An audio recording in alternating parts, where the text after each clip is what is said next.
So hi, how are you doing, son? I'm doing good. I'm alright. How about you, Mom? I'm good.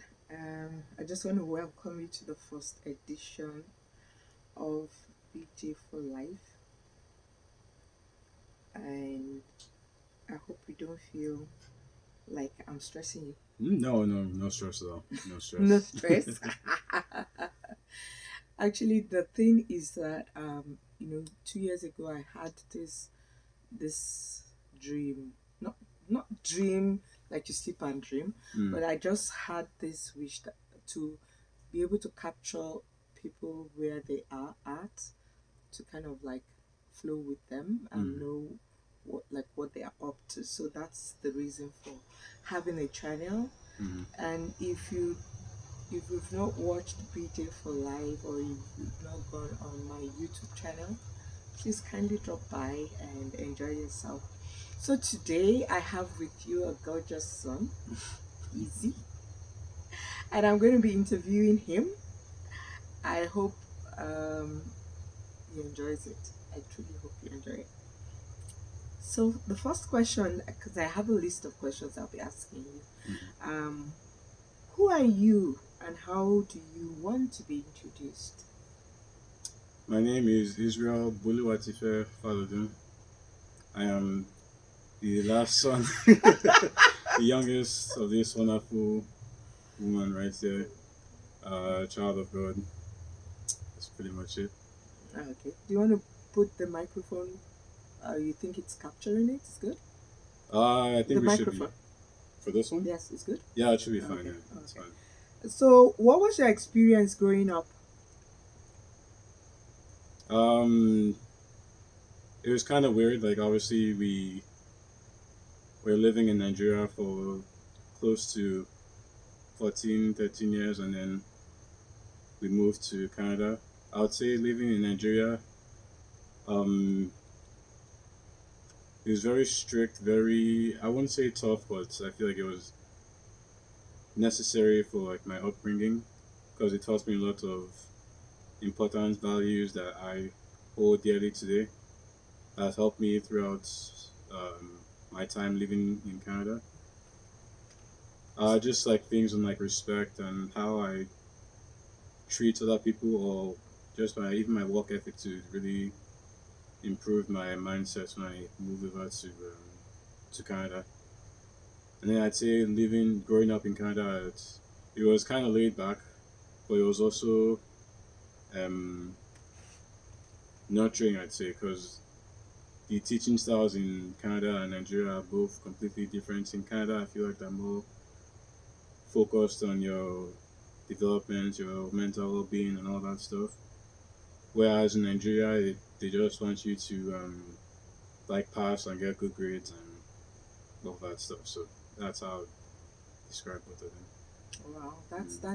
that's actually detailed. So one is concerned more about what you know, and one is concerned more about just passing the exams. Yeah. Pretty much so. Okay. So what is your cultural identity and ideology? What would you say is your cultural identity and ideology? First and foremost, I'm Nigerian. I grew up there. I was born there, so I'm Nigerian first of all. Nigeria representing. And then second of all, I'm Canadian, but I would more personally say I'm more Nigerian, just based on my values and how I carry myself amongst my friends and at work and just my everyday life. I might sound Canadian to some people, but I'm still I'm still Nigerian. Can you give me some of those your Nigerian, your Canadian accents?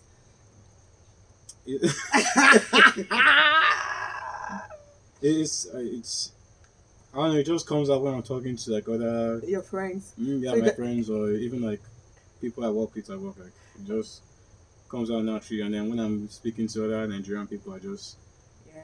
So it naturally doesn't switch come back. out when you're speaking with your mom, Mm, because you know she doesn't. no, no. Oh, that's nice to know. So what was your dream as a child?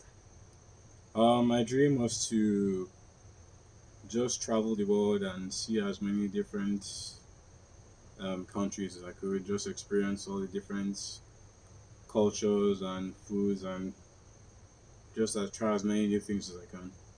And I would say that's still my dream till today. To travel the whole world. Travel the whole world, just experience different cultures, like meet as many different people as I can. No wonder you traveled to Mexico and you couldn't even take one picture to send to your mother. Oh my god. Okay. Okay, so let's go to the other question. What causes defines you, or what are you passionate about? I'm passionate about people, just bringing people together, just understanding everyone else's culture, just like togetherness and just bringing people together, like just peace. Yeah. And I remember when you were younger, they Mm. used to call you chairman. You were kind of a people's Mm. people person. Yeah. And I remember the cultural shock when we came here, the first time we came here. Mm. And everybody, it was your birthday. I don't know if you still remember it. And people came around for your birthday, and I'm like, Mm. oh, good God, this guy has come again. Oh, okay. Okay, okay. Um, so let's go to this one. What was the most memorable event for you on your educational journey? I know you're still journeying on it because there's Mm. still more certifications to be done. So, what would you say is the most memorable one for now? I think probably joining the army, Wow. Ooh. and like my first weekend away, like my first actual training exercise when I was, I think, up north for a week or so. You mean your military training? Yeah, military training. Yeah, What was because it like? it was just so different because it's something I've never done before. Like usually I would just work at like a job at home, but when I joined the army, like they gave me so many things to think about. Like they dumped so many responsibilities when I first joined. Like, oh, you're in charge of this. You're responsible for your own equipment. Like you're responsible for like making sure you're good physically and mentally. Like they just dumped a lot of things on my plate I never really had to be responsible for. And how was the experience? I'd say it was really like eye opening because I wasn't really used to it. Like, I don't know, I can't really It was explain. tough? Hmm? Yeah, it was tough. It was tough physically, but I think it was just like mentally tough for me because I just wasn't used to doing that sort of walk. Like the physical walk, like there's times where I was like, oh, I can't push myself or I can't walk anymore because the weight on my back is too heavy. But I remember just seeing people in front of me pushing through, and no one was really complaining. But I knew they were all going through the same problems I was. Like we are all just tired, cold, wet, hungry. But we know we had to go to the next objective or next location before we could even take time to rest. So. Talking about this, your military experience, Mm. um, for me, I think the most frightening one for me, yeah, initially it was tough Mm-hmm. letting you go, especially for those weekends and for the trainings and all Mm-hmm. those things. But I think the most difficult one for me to go through was when you went for the COVID thing, Mm-hmm. to relieve the workers, the health workers in Toronto. Mm-hmm. I I don't know. I died so many times. I think for another thing for me is that I prayed like prayer was going out of fashion because it was like, oh my God, the whole world silent, Mm-hmm. and then you being away, being the youngest in the family. Mm-hmm. But I'm grateful. How was it for you, the COVID experience, being in the military? It wasn't too bad. It wasn't like a typical exercise where we're just like outside sleeping in the field. We actually had to go and help out like the nurses and doctors and emergency services. So it was different. So I don't know. It's hard to explain. We weren't like focused and like getting. guns clean or making sure our area was clean. We're just more focused on helping out the nurses and all that stuff. So It must have been pretty heavy. it wasn't for me because Like I heavy emotionally. um not really close. For me, I didn't really get to do that much. I helped out here and there, but a lot of time was just spent like quarantining because they didn't want us to get sick and then risk us spreading COVID towards like everyone else. So even like the first day we went there, we had to quarantine from the rest of the whole section for I think like a week or two. So it wasn't too bad emotionally. Love you so. Nothing too. Thinking about it, it was a wee Mm, experience for me. So that takes me into another side of it. What is it like becoming an adult? Because it was your birthday yesterday. Happy mm-hmm. birthday to you, son. Thank you. Thank you. Love you. So what is it like being an adult now? Um, it feels nice every day. I feel like I'm still learning or still getting adjusted to new things that I haven't really experienced before. Even just like the issue of saving money and spending my time wisely on my days off. It's something I have to work on every single day. Like I can't if I take a break for one day, I feel like that's gonna affect the rest of my week. So I'm still learning stuff, and as adults, I'm still honestly, it feels like I'm not an adult yet. It feels like I'm still. I feel like I'm Oh still God, like a teenager. you feel like you're still a teenager. Yeah, Why? because I feel like I'm not um, undertaking as many responsibilities Responsibility. as an adult would. Yeah. But you know one thing I find out is that being an adult is it's like a continuous thing, Mm-hmm. and it's continually a learning curve Mm-hmm. because you can never meet any adult who knows it all.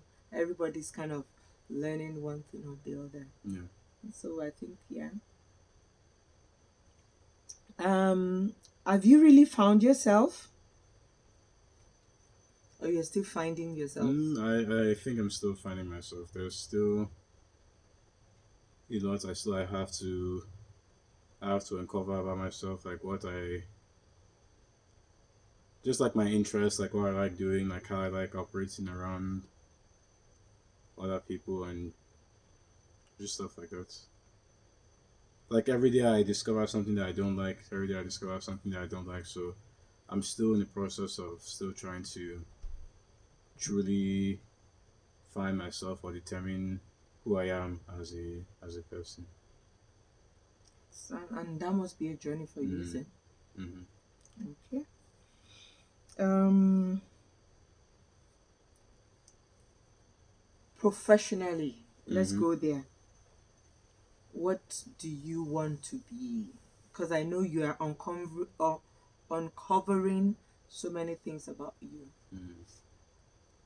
Do you see yourself like going towards being an entrepreneur, or do you see yourself as enjoying working for people?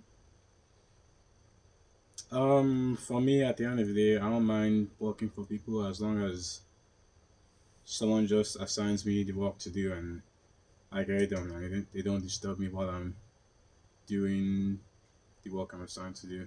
I wouldn't mind being an entrepreneur too. Like I guess I just want whatever is comfortable for me. Like if I'm comfortable working for other people, then that's fine. If I'm comfortable being an entrepreneur, then that's fine for me too. I don't really prefer One to the other. any or the other. So would you say it's part of discovering yourself, Yeah, it's the also journey? yeah, it's also part of the journey of discovering myself. Okay. So, and I know you're still evolving, Mm-hmm. but what kind of legacy do you want to leave? Mm, probably like someone who made like a contribution towards um, other people or towards like the earth. Because part of what I envision myself doing is just not making like everyone's life easier, but contributing Your own towards like quota. yeah, like because I know everyone every day is working hard towards a goal, like whether it's providing for their family or providing for their friends or just even for themselves. So for me, like if I can make any sort of contribution towards like knowledge or science or even just like a way to make everyone's lives easier or even just preventing like diseases or anything like that, then I think that's what I want my legacy to be. I know you're still growing, Mm. um, but easy right now and easy younger, the younger easy. What advice would you give the younger easy? Um, Probably just to take more risks and Well, ooh, take more risk. mm, Yeah, okay, or just bring it on. be more like socially aware of like your surroundings and not to be as quiet or shutting as I was when I was younger. Were you really quiet? Yeah, and I'm still even quiet till today. Like when I'm walking with other people or when I'm even with my friends too. Yeah, you still feel you're quiet. Yeah, Pretty much. yeah, pretty much. Yeah, Pretty much. yeah. I know, I know that adage. Pretty much. Pretty much. So what what brings out a dislike in you or a distaste? What do you dislike? mm, Let me like for me now. mm-hmm, I I don't like people lying around me. mm, Just telling lies. Just it just infuriates me, or being people being hypocritical around me. mm-hmm. I'm just like going to shut down. I'm just going to move. So, what brings out that in you? I don't like when people are disrespectful towards others. Like when it comes to like their race or religion or Read anything? yeah, like even like let's say someone's like walking down the streets or they're not wearing like a fashionable outfit or they don't look like a certain way. The Like norm, yeah, like if someone calls them ugly, like yeah, I would find that like really disrespectful, disrespectful. and Yeah, it brings out the distaste. yeah. That's good. I think that resonates with me too, but not that much. Mm-hmm. I love people being respectful, and I also hate injustice. At times, I call myself voter and defender of the universe because if I find you kind of like treating people unjustly, Mm-hmm. it just kind of brings out the it Mm-hmm. for me. So what now? Because we're going to beginning to wrap up the this um this interview. Mm-hmm. What is your truth that you want to share? Your truth, as in you, like I can hear you. You're growing up. You're evolving, and all Mm-hmm. those things. Your truth, as in what would be your advice to the world? Now imagine you being President Bolu. What would you advise your fellow human beings? Bring it on. Just for everyone to be kind to each other. Like we're only on this earth for a limited amount of time, so while we're on the earth, like might as well just be kind to everyone. Like everyone should be waking up happy. Everyone should be respectful towards each other. Like I see no reason why we can't all just get along together on this earth. So that's that's just my message. Just be kind to each other and be Okay. respectful. So that's President Easy advising the world to be kind. That's Presidents. president. Yeah. You don't want to be a president? No, no, thank you. No. Okay, so then what advice would you give to not mom now? Give to PJ. Be Um, bold, boy. just Bring it on. keep going, keep working hard, keep doing you, keep being true to yourself. That's all I can say. It's true, true, true. Mm-hmm. No rebukes, nothing. No, Bring it no, on. Don't worry, I can no. take it. Seriously, We're no, live. no. Seriously, What? that's it. That Yeah. was all. So, what do you like about your mom and what do you hate about her? I like that you're really honest and you really show love towards everyone. You're really kind to everyone. Are you saying that because I'm your mother? No, So look because we're at similar. because well, that's true because I call you my twinnie. Mm. Yeah. So go ahead. No, seriously, that's it. Just you're really kind. You really show love towards everyone, and you always want the best out of everyone too. So I have something I love about you. Okay. So what do you hate about your mom? Be truthful. Sometimes you come on too strong. Wow, wow, wow. No, not give me an explanation of, like in very vocal or Mm. what? Um, I guess so. Yeah, very, very vocal. Yeah. Brash, Sometimes, blunt, sometimes you can be too blunt or too honest with people. too honest with people, Like I feel like sometimes people need to hear the truth, but quoted truth. yeah, And your, and your mom does not know you how need to to quote the you need to truth. sugarcoat the truth I need to sometimes. sugarcoat Yeah. the truth. Mm-hmm. Wow, that's good.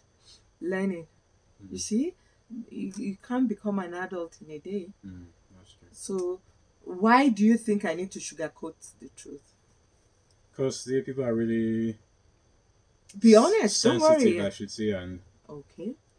people need to hear the truth, but sometimes like you need to say the truth in a certain way, or else I feel like you might be too um negative. I guess like this one's lazy. Yeah, you can tell them they're lazy, but you want to tell them, oh, like you do nothing all day. You need to switch your life around. You can just tell them, hey, like you can do this here and there. You need to manage your time wisely. Like you don't have to insult them or Do you want to whatever. give an example of how you got robbed the wrong way by your mom? Mm, Does any example come? I can't really think of Any? anything right now. No. Because the thing is that this program is called Your Truth with BJ. Mm-hmm. And I found out that for me as a person, Mm-hmm.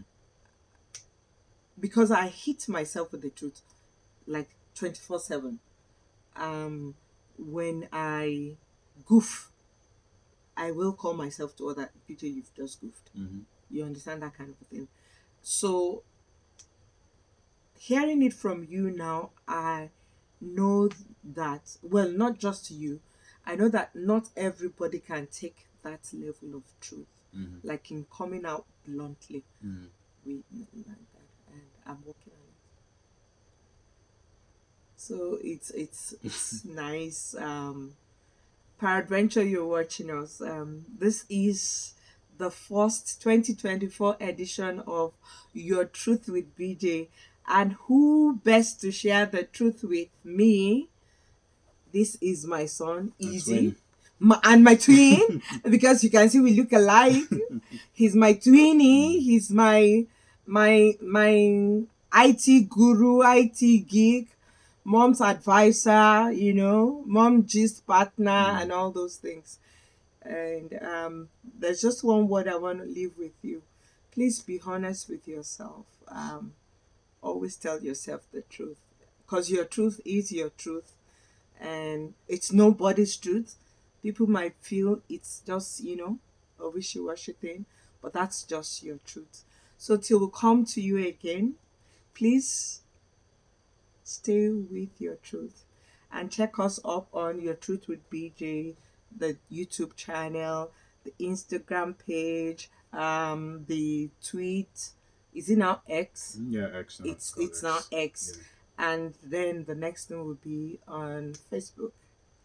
Also, I'm on TikTok. Can you believe that? I'm on TikTok. I'm so excited with myself, just goofing around. Oh my god.